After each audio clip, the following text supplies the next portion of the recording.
online. Hello, everybody. I am here with the wonderful Belissa, my friend, my teacher, and we have been, and we know each other, I think, like 20 years, or I don't remember. I Okay. invited, yeah, could be.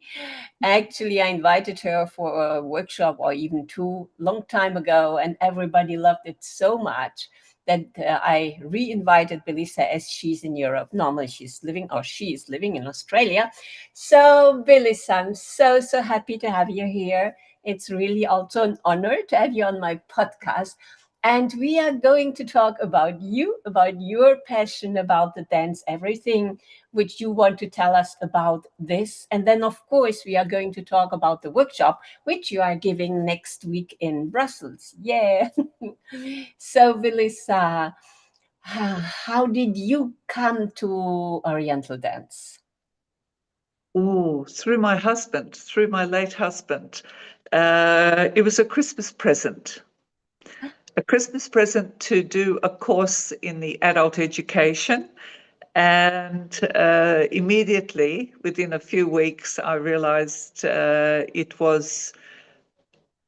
came to me very easily. And the teacher noticed and then invited me almost, within the first term to join her in performances, which honestly I knew nothing. But I was her chorus line. She was the star, and I was the chorus line with another student. How old Uh, were you then? What was your age at that point? I started when I was 26 Yeah. after I'd had my children. So I needed dance in my life. My husband had recognized that I was unhappy without the music and the dance in my life and had no idea it would be Oriental dance. So I was living in America at the time in New York, and I went with my family to what's called a block party, where people come together on the street and they meet each other, talk to each other, and share lemonade. This is tradition in America. This one was in Manhattan, this particular block party. And it was more sophisticated with stages on either end of the street. And I heard a very beautiful piece of music being played, and I left the family and walked towards this music. I have no recollection of the dance at all, but the music, yes. My husband recognized it, and that Christmas under the Christmas tree, I had been registered in a belly dance class, and that's how it all began. And of course, then becoming the chorus line of the teacher, and then doing lots and lots of private classes. And then I came across Ibrahim Farah, or as many people know, Bobby Farah, who was teaching in New York, and also Yosri Sharif, and a beautiful dancer called Elena Lentini. And their combined skills took me on a journey where not only inspired myself, but it inspired my son, Ginteras, who also started to take the classes. And he is a young, very young boy, started learning as well. So we attended classes regularly together and studied not just the regular classes, but we immediately put ourselves into advanced classes because I had a ballet and theatrical background, and my Ah, son was yeah. just a natural. I had also danced in theatre before I was married. Uh, so music and dance has always been part of my life, but something about Oriental that took me on a journey uh, that brought me back to myself rather than just being a mother and a wife and a woman of the community. It brought back an identity to myself that I was not actually looking for, but it did that. And my husband fortunately recognized it and supported me 100%. Some years later, I went on a visit back to Australia, and a restaurant, a Lebanese restaurant, saw me dancing, and they invited me to stay under contract Of course, I didn't, but 2 years later, I moved back to Australia purely on a contract basis to open up a school and to perform regularly, which was 7 nights a week. So two shows a night. So of course, from that, I had invitations to weddings and so on. But I have to repeat that I really didn't know that much about the dance because I had been taken on the journey by others. When I was left to find the journey of my own, which was in Australia, things accelerated. And then the Lebanese band there asked me to be their resident dancer and so on and so forth. The scene in Perth, West Australia was very new, but I was very fortunate to be linked very closely with the Arabic community. And I have always been involved in the multicultural community, Australia being multicultural, as was America. And I found it very, very easy to integrate into the music. It spoke to me. What the Arabic people were suggesting to me made sense. I have no idea why, unless I had a past life. But it just all came together. What I have to say to you from now and onwards is that I truly believe that my book has been written and I just have to live it. Everything seems to have been predetermined for the husband that I had, the children that supported me as well. In times when you're working as a mother of young children, 7 days a week, teaching 5 days of the week, sometimes 6 days of the week, and sometimes performing 5, 6 performances on a weekend. That was a tremendous sacrifice for my family, but it gave me a career that inspired me to teach others. What I had found, I wanted other people to know about it. So I found it very easy to teach from within myself. And I have pursued a career in many places in the world where I don't teach choreography. I don't teach people a dance. I teach them to dance. So in going from that principle, you can, of course, then create choreographies and so on. But I'm not a person that will take a choreography from somebody in Egypt, for instance, that I've been to about 76 times, with my research of the desert people. So I don't take their choreographies and repeat them, for years and years to come. I actually work on the inspiration that they have given me and adapted it to my personality, to my environment, to my audiences, and also, of course, to my students on what they particularly want to learn. So very often I will go into a workshop and I don't know what the students want to learn unless they have told me in advance. And I read them, I listen to them, and then immediately I let my goddesses or my spirits or whatever it is, or my experiences, or my previous teachers inspire me. And therefore, I feel that we develop an electric connection and we work towards a common goal, because I don't want to take what I know into a class. I want to know what people want to know, and we match those two together. So for the 46, 47 years that I've been teaching, I have found that this has been the joy that comes to me, and also I'm happy to share those experiences.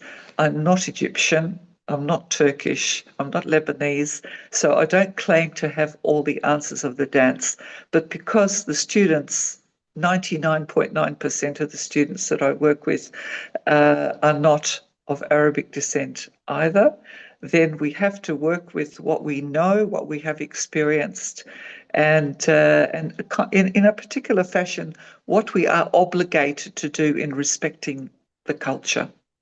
That is really, really important. Whether you're doing, the Lebanese style, the Turkish style, the Persian style, or the Egyptian style, or you're doing the modern style, which is, I don't do tribal, I stay with classical, but of course we all have our inspirations on what we like to to learn and what we like to perform, and that's a free choice.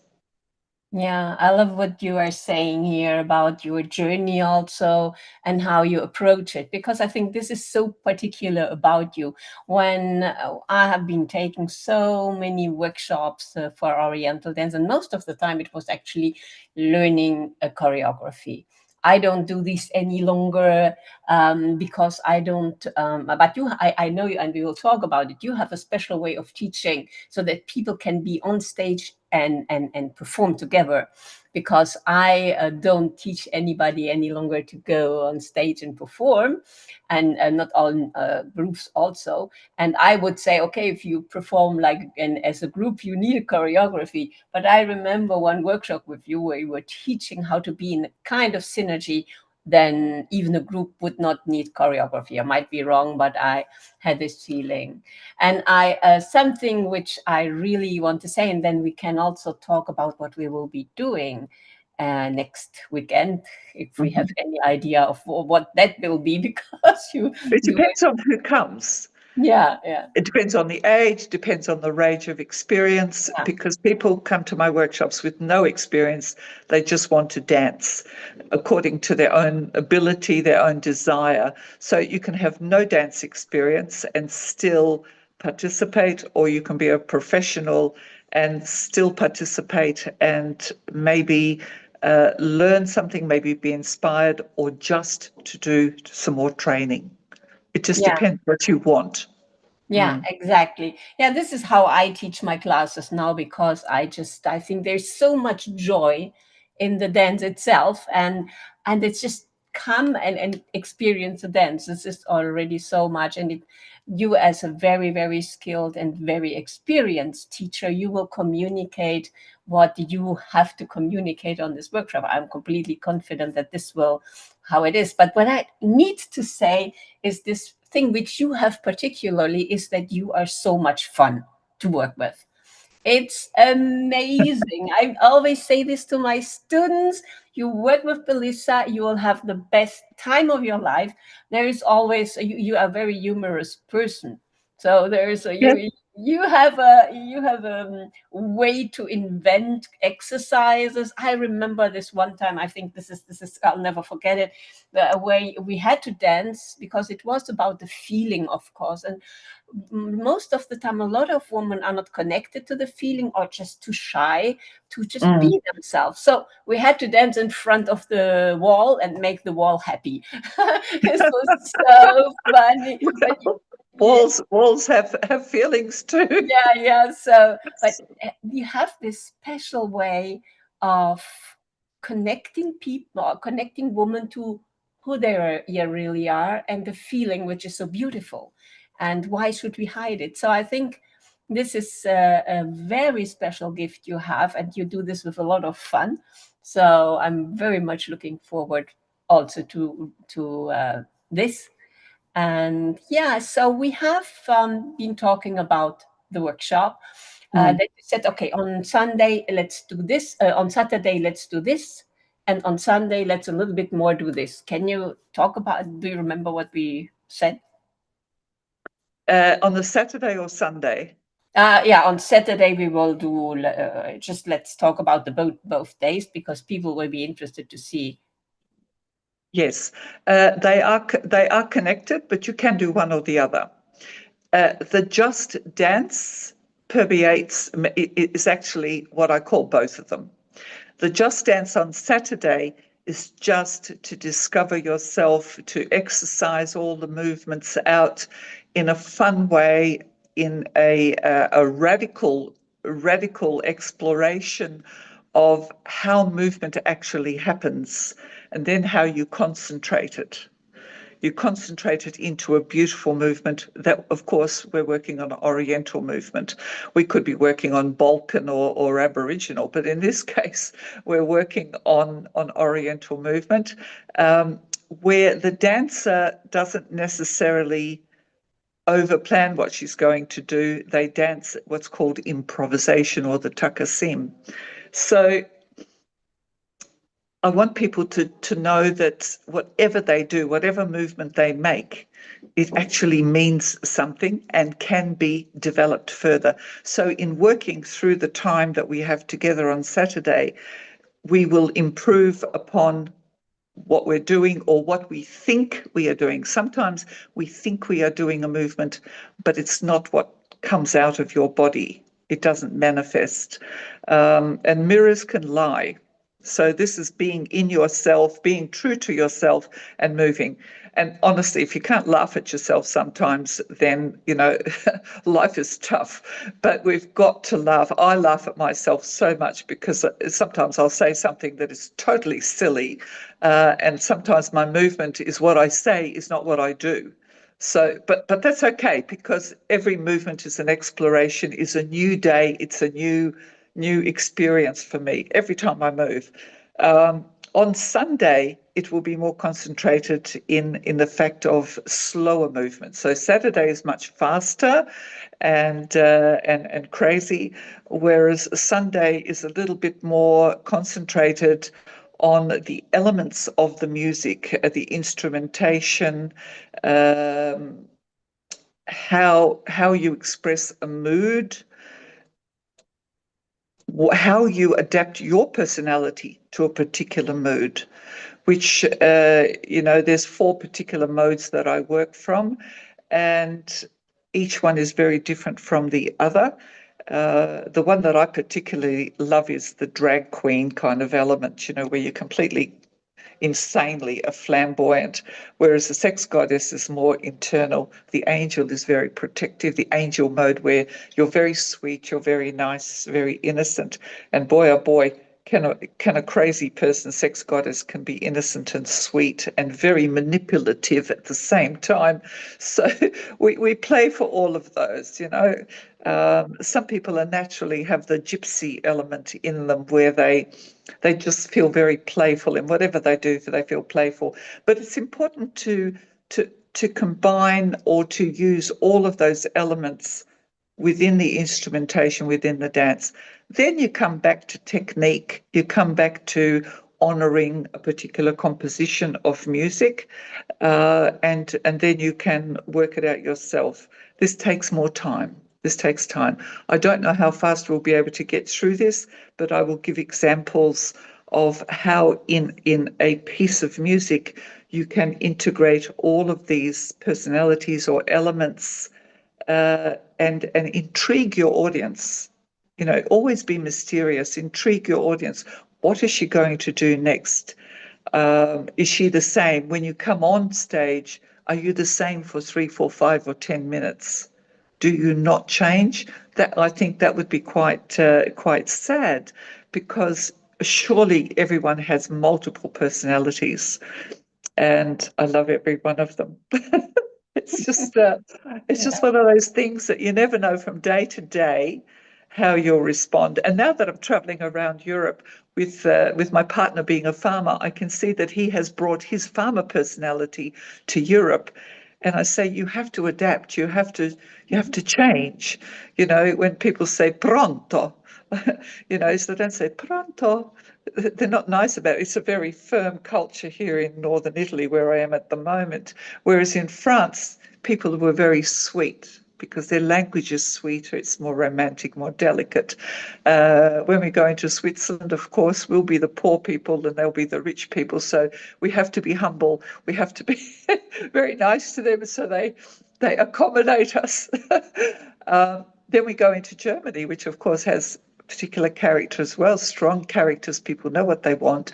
They have to fight for what they want. They're more industrial. They're more enterprising, and so they have different desires. They will dance differently. They will want more for their money, a better result, which is fine. I think that's a great way to go. So that's being assertive. So we need to use all of these personalities in our dancing, but of course, once again, in honouring the Oriental, the Arabic form, or the Turkish form, which are different, the Persian, very different again. We have to attune ourselves to the music appropriately, and also to the culture. We can't just do anything we want just because we know it. Just because you know it, it's just a menu. but you need a specialist attitude to work with. Okay, it's like you go to a restaurant, you look at the menu, but you depend on the chef to create it for you, and you become the audience for what they will present. Yes, there's many a mystery. Yeah. So you don't want to dance just like a hamburger or fried French fries. You know, that's very standard. You want to dance with the magic, of all the ingredients that come Yeah. in a dancer. Mm. Yeah. So I have a last question, I think. What would be in there for professional dancers and teachers? Because I, of course, see it, but how would you say if there's a teachers? Because I know some of the teachers in Belgium and in France will attend, or dancers, but the ones who don't understand or don't know you, what would you say is the important thing when you are going on stage and you perform, or you teach, what you will be giving in this workshop? What would be so important to really also have or learn?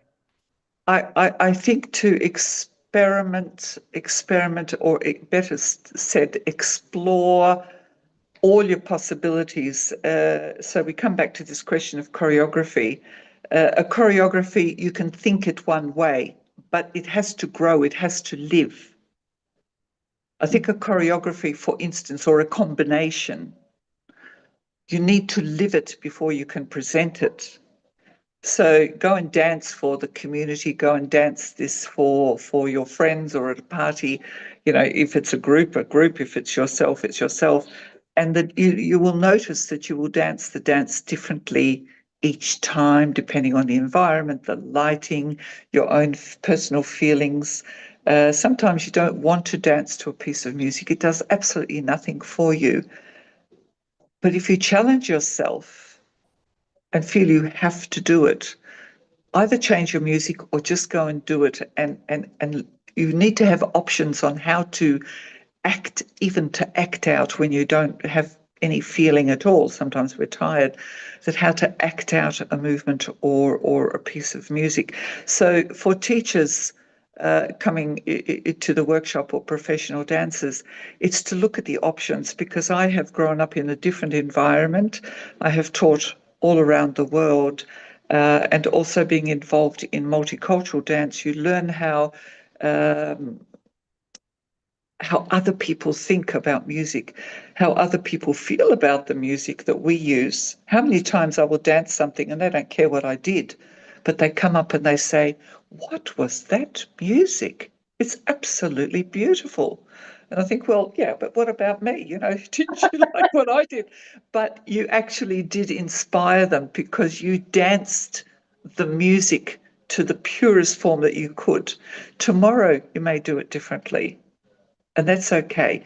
You don't have to always do the same thing. So what I hope to do in my workshops is to show people options on how to respond to a piece of music in a multitude of ways.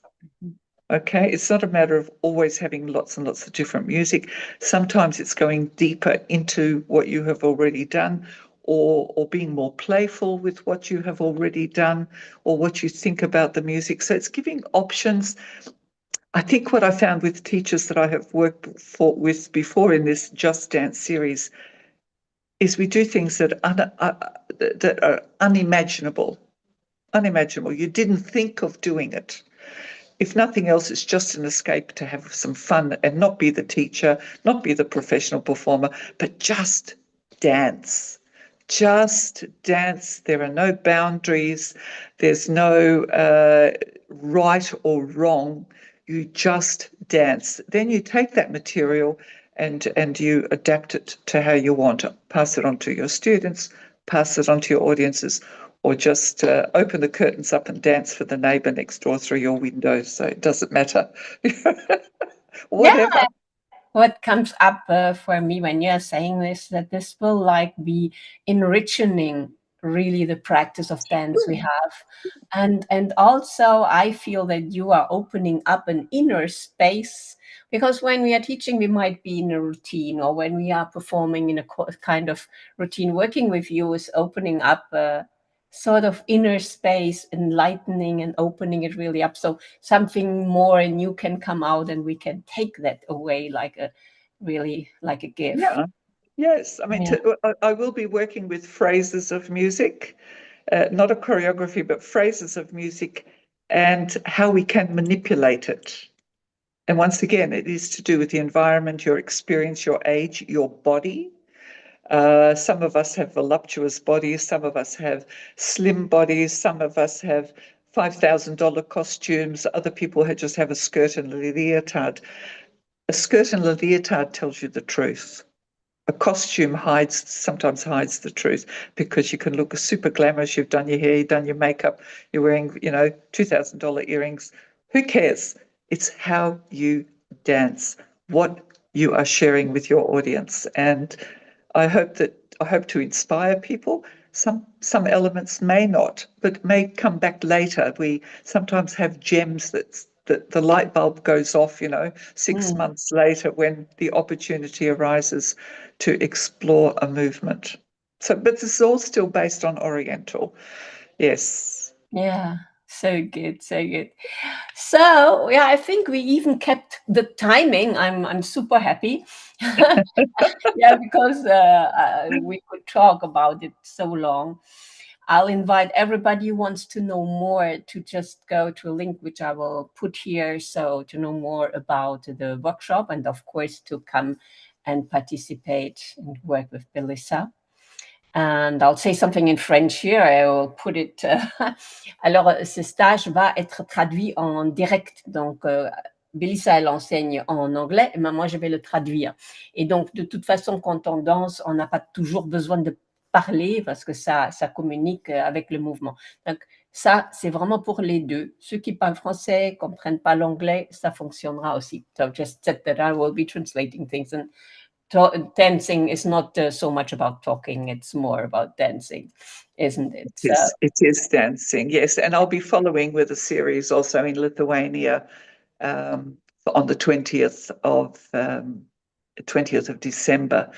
So there we are. If they miss, they can always come to Lithuania. yes, yes.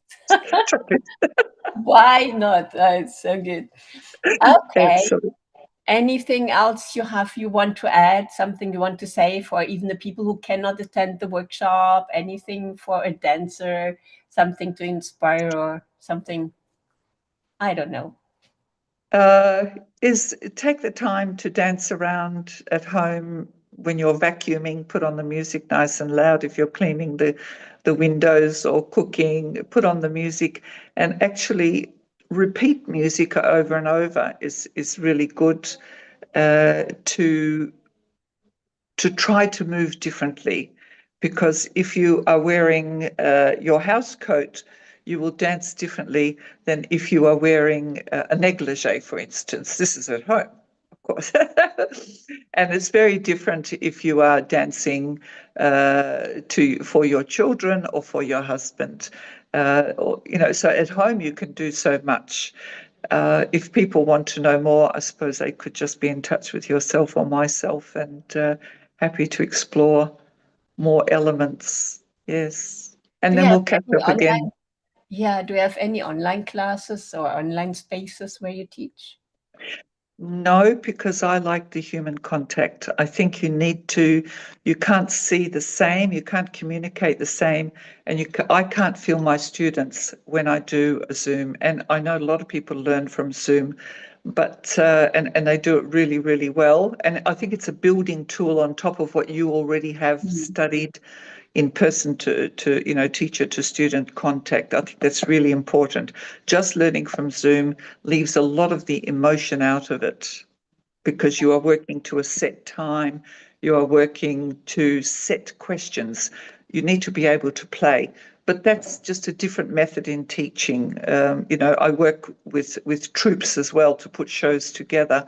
I don't do as much of that as I do now, but I do a lot of mentoring with people around the world on when they get caught out or something's not going well. So we need to have that human contact. I don't teach as much in my own studio other than developing solo work, private classes, working also with ballroom dancers, salsa dancers, and so on, to once again find the music, the movement from within. How to dance rather than a dance, rather than a movement. It's how to move. Yes, so it sounds a bit technical, but it's not hard when you know how. It's very easy. So I think we need this contact, person to person. So either go to Gudrun or come to me in Australia. And we have all the answers. Yes, yes. Don't we wish? It's a Thank you. perspective. Yeah. Lovely. Well, it'll be an absolute pleasure, and thank you, Gudrun. I look forward to connecting here in Brussels. Yeah, me too. Thank you very much. And It's a thank you pleasure. for the audience, for everyone who has been watching and listening to this podcast. If you have questions, just put them there or contact me and I'll answer. And of course, let's dance next weekend all together with this wonderful teacher, which Belissa is, who Belissa is. And they need their red lipstick. Oh, the red lipstick, yes. And veil and scarf. Asaya, the stick, Yeah, yes. yeah. Red Yes. lipstick. Excellent. Okay. Okay. Thank you very much. Au revoir.